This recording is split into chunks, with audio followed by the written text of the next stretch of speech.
more than the title, what happened with the names? How did you solve the thing with the names? I mean, I think it might be something, because the names are very specific in Portuguese, no? Which some you decided to keep the name, like Paizinho. What happened? Amarelinha. I think it's hard names to. They were hard names to. No, that's an interesting question, and it's always an issue. I tried to translate most of the names.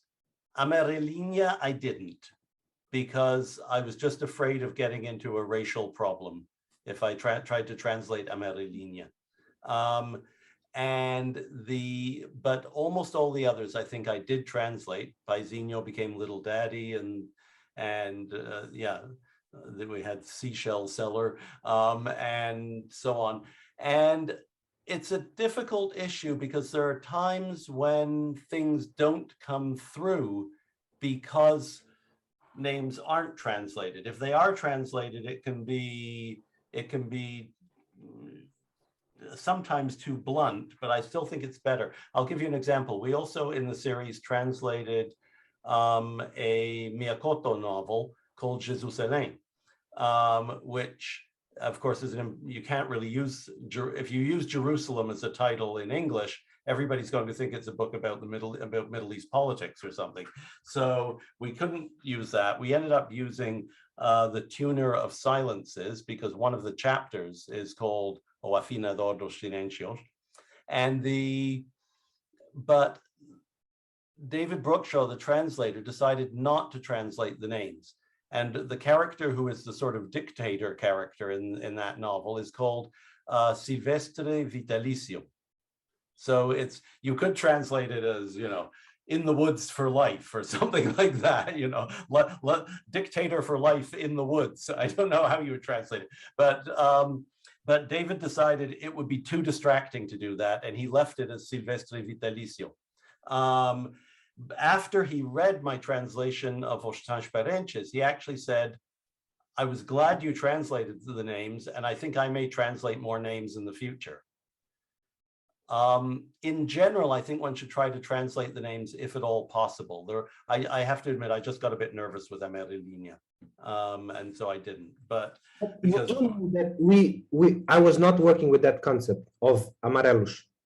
Well, then it's a good thing I didn't translate it. Oh, no, it's not that concept. Amarelinha in Luanda, it's like usually names come out of things, out of something, like Paizinho. But Amarelinha has nothing to do with what she looks like. Yellow concept. No. Okay.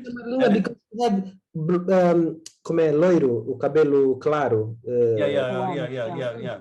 Like that, or just like that, Amarelinha, because she used to like always a yellow shirt. It has nothing to do with there are more offensive parts when they call the guys all these Bruce Lees. Related with the Asian part of right. Yeah, we got caught. Yeah, some reviewer said something about that. I noticed. Yeah.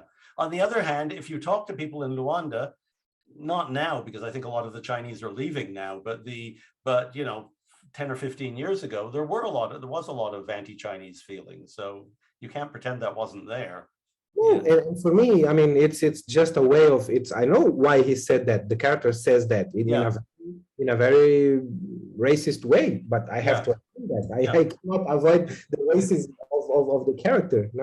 We have something now called Chalanos, which is Chinês com Angolano. The mother of the father is Chinese, and the other is Angolano, so we have Chalanos, something like that. I think it's Chalanos, which they're beautiful, and you can see. You can guess that the mixture coming from, which is interesting. Right. And in fact, there was already a community like that in Maputo, I think, in Mozambique. There was one area where some of the shopkeepers are mixed Chinese, but the names, I think I tried to translate them all the ones that were names, like João devagar, I changed to João slowly, and the two tax inspectors, or fiscais, who become this time and next time. Yeah. I think it was very good, this time and next time. I think it matches what is happening in the Portuguese language. Desta vez, because it's beautiful. Next time. I even like it more in English next time and this. Yeah.